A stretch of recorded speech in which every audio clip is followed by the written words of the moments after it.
gente, tudo bem? Eu sou Helenice Prim. Vamos continuar a profecia celestina. Estamos na cultura emergente. E a gente começou a falar no último capítulo da nona visão. Tá? Se vocês não conseguiram acompanhar aqui no Instagram, vocês podem acompanhar no YouTube. Se chama Em Deus com Helenice Prim e tem uma playlist só da profecia celestina, uma playlist do 100, várias playlists. Você vai achar bem legal e organizado. Então vamos continuar aqui, tá? Então, como ele continuou, falou da nona visão. A nona visão, ela continuou, diz à medida que nós, humanos, continuarmos a aumentar nossa vibração, vai ocorrer uma coisa impressionante. Grupos inteiros de pessoas, assim que atingirem um certo nível, vão se tornar de repente invisíveis para aqueles que ainda vibram num nível menor, dando-lhes a impressão de terem desaparecido, mas o próprio grupo vai percebê-los como se ainda estivessem exatamente aqui, apenas os sentirá mais leves. Enquanto Júlia falava, notei que seu rosto e corpo se modificavam um pouco. O corpo adquiria as características de um campo de energia. Os traços continuavam visíveis e distintos, porém não eram mais músculos e pele o que eu via. Ela parecia feita de pura luz, brilhando de dentro. Olhei para Sanches, tinha a mesma aparência. Para minha surpresa, tudo se parecia da mesma maneira. As pirâmides, a pedra sob nossos pés, a floresta em volta, minhas mãos.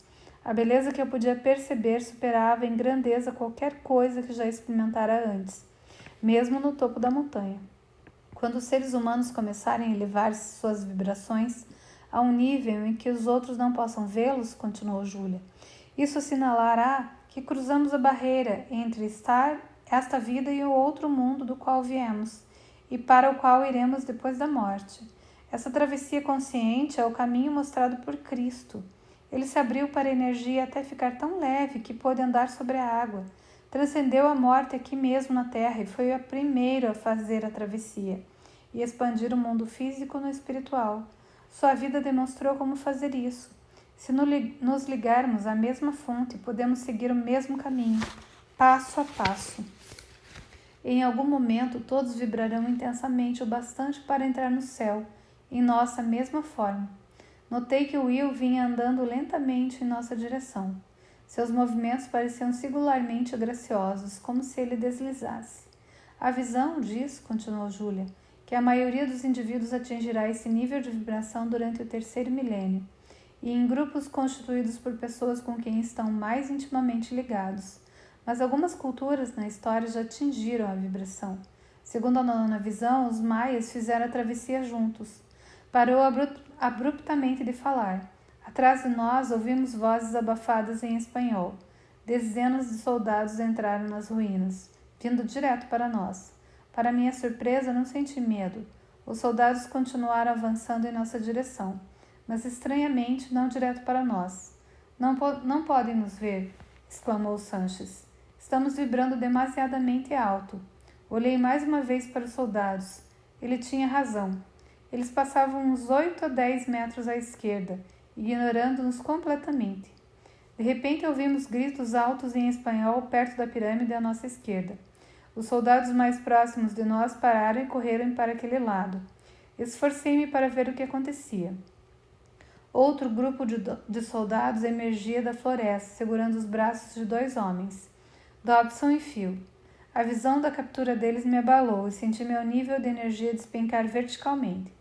Olhei para Sanches e Júlia. Os dois olhavam intensamente na direção dos soldados e pareciam igualmente perturbados. Esperem, pareceu gritar Will da direção oposta. Não percam sua energia. Senti tantas palavras como as ouvi. Estavam ligeiramente adulteradas. Viramos e vimos Will vindo depressa em nossa direção. Enquanto olhávamos, ele pareceu dizer mais alguma coisa, mas desta vez as palavras eram completamente ininteligíveis. Percebi que tinha dificuldade para focalizá-lo. Sua imagem tornava-se nebulosa, distorcida. Aos poucos, enquanto eu olhava incrédulo, ele desapareceu por inteiro. Júlia voltou o rosto para mim e Sanches. Seu nível de energia parecia menor, mas ela estava completamente impávida, como se o que acabara de acontecer esclarecesse alguma coisa. Não conseguimos manter a vibração, ela disse. O medo reduz enormemente a vibração da gente. Olhou para o local onde Will desaparecera. A nona visão diz que, embora alguns indivíduos possam passar para o outro lado esporadicamente, não haverá um arrebatamento geral enquanto não tenhamos eliminado o medo e conservado uma vibração suficiente em todas as situações. Sua emoção se intensificou. Não estão vendo? Ainda não conseguimos fazer isso, mas o papel da nona visão é ajudar a adquirir confiança. A nona visão é a revelação do saber para onde estamos indo. Todas as outras criam uma imagem do mundo como de beleza e energia incríveis, e de nós mesmos como estreitando nossa ligação com ela e com isso vendo essa beleza. Quanto mais beleza vemos, mais evoluímos. Quanto mais evoluímos, mais alto vibramos. A nona visão nos revela que, em última análise, nossa percepção e vibração aumentadas nos abrirão um céu e já está diante de nós, apenas para podermos vê-lo. Sempre que duvidamos de nosso próprio caminho ou perdamos a visão do processo, temos de nos lembrar para onde estamos evoluindo, o que significa todo o processo de viver. Alcançar o céu na terra é a razão de estarmos aqui. E agora sabemos como se pode fazer isso, como será feito. Calou-se um instante. A nona fala que existe a 10ª visão. Acho que ela deve revelar. Antes que pudesse concluir, uma rajada de metralhadora lascou os ladrilhos de pedra perto de nossos pés. Todos nos jogamos no chão. As mãos erguidas. Nenhum de nós falou quando os soldados chegaram e confiscaram os papéis e levaram cada um de nós para um lado diferente. As primeiras semanas após minha captura foram passadas em terror constante. Meu nível de energia caiu dramaticamente, quando um oficial após o outro me interrogaram ameaçadoramente sobre o manuscrito. Banquei o turista idiota e aleguei ignorância. Afinal, era verdade que eu não tinha a menor ideia de quem, entre os outros padres, tinha cópias ou do quanto se tornara generalizada a aceitação pública do documento. Aos poucos, minha tática funcionou. Com o passar do tempo, os soldados pareceram cansar-se de mim e me passaram para um grupo de autoridades civis que adotaram um método diferente. Tentaram convencer-me de que minha viagem ao Peru fora uma loucura desde o início, loucura porque, segundo elas, o manuscrito nunca existira na realidade. Argumentaram que as visões, na verdade, tinham sido inventadas por um pequeno grupo de padres com a intenção de fomentar a revolta. Diziam que eu fora ludibriado e eu os deixava falar. Depois de algum tempo, as conversas tornaram-se quase cordiais. Todos passaram a me tratar como uma vítima inocente dessa trama. Uma vítima yankee que lera demasiadas histórias de aventuras e se vira perdido num país estrangeiro. E como minha energia estava muito baixa, era possível que eu me tornasse vulnerável a essa lavagem cerebral se não houvesse ocorrido outro fato. Fui transferido de repente da base militar onde estava preso para um complexo governamental perto do aeroporto de Lima, onde também estava detido o Padre Cal. A coincidência me devolveu parte da minha confiança. Eu caminhava no pátio aberto quando o vi pela primeira vez sentado num banco, lendo. Fui até lá, contendo meu entusiasmo e esperando não atrair muita atenção das autoridades dentro do prédio. Quando me sentei, ele ergueu os olhos e sorriu. Estava esperando você, disse. É? Ele pôs o livro de lado e pude ver o prazer em seus olhos. Depois que eu e o Padre Custos viemos para Lima, explicou, fomos logo detidos e separados, e eu fiquei aqui desde então sob custódia. Não consegui entender por quê, mas nada aconteceu comigo. Então comecei a pensar em você repetidas vezes. Lançou-me um olhar compreensivo. Aí compreendi que você ia aparecer. Fico grato que esteja aqui, eu disse. Alguém lhe contou o que aconteceu nas ruínas celestinas? Sim, respondeu o Padre Cal. Conversei rapidamente com o Padre Sanches. Ele ficou detido aqui durante um dia, antes de o levarem embora. Está tudo bem com ele? Ele soube o que aconteceu com os outros? E quanto a ele? Onde vai ficar preso? Ele não tinha nenhuma informação sobre os outros, e quanto ao Padre Sanches, não sei. A estratégia do governo é vasculhar metodicamente e destruir todas as cópias do manuscrito. Depois tratar todo o caso como um grande embuste. Seremos todos desacreditados, imagino. Mas quem pode saber o que vão fazer com a gente no final? E quantas cópias de Dobson? Perguntei. A primeira e a segunda visões que ele deixou nos Estados Unidos. Eles já as têm, respondeu o Padre Cal. Padre Sanches me disse que agentes do governo descobriram onde elas estavam escondidas e as roubaram. Aparentemente, os agentes peruanos estiveram em todas as partes. sabiam de Dobson desde o início sobre sua amiga Charlene. E você acha que por onde o governo passar não restauram quaisquer cópias? Acho que será um milagre se alguma sobreviver. Virei-me sentindo minha recém-encontrada energia diminuir. Sabe o que isso significa, não sabe? Perguntou o Padre Cal. Olhei para ele, mas não disse nada.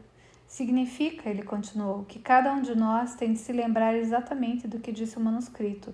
Você e Sanches não convenceram Cardeal Sebastian a liberar o manuscrito, mas o retardaram o suficiente para que se compreendesse a nona visão.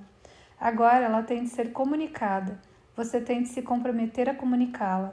Sua declaração me fez sentir pressionado. O meu drama de distanciamento se ativou dentro de mim. Recostei-me no encosto do banco e desviei o olhar, o que fez rir o Padre Cal. Então, naquele momento, percebemos vários funcionários da embaixada nos observando da janela de um escritório. Escute, disse rapidamente o Padre Cal. A partir de agora, as visões têm de ser compartilhadas entre as pessoas.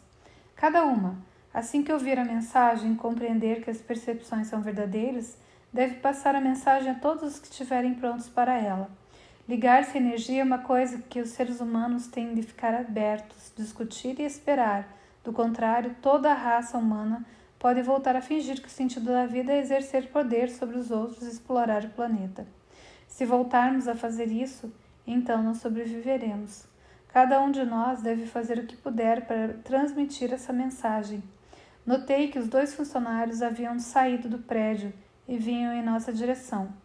Outra coisa, disse o Padre Cal em voz baixa, que é, o Padre Sanches me disse que Júlia tinha falado numa 10ª visão, ainda não foi encontrada e ninguém sabe onde poderia estar.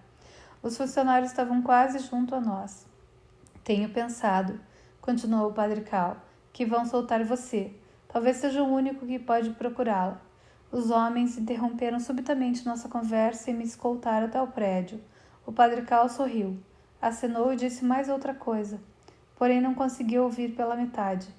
Assim que falara de uma 10ª visão, eu fora tomado pela lembrança de Charlene. Por que pensava nela? Como estaria ela ligada a uma 10ª visão? Os 2 homens insistiram em que eu balançasse algumas coisas e o seguisse até a frente da embaixada e entrasse num veículo oficial estacionado.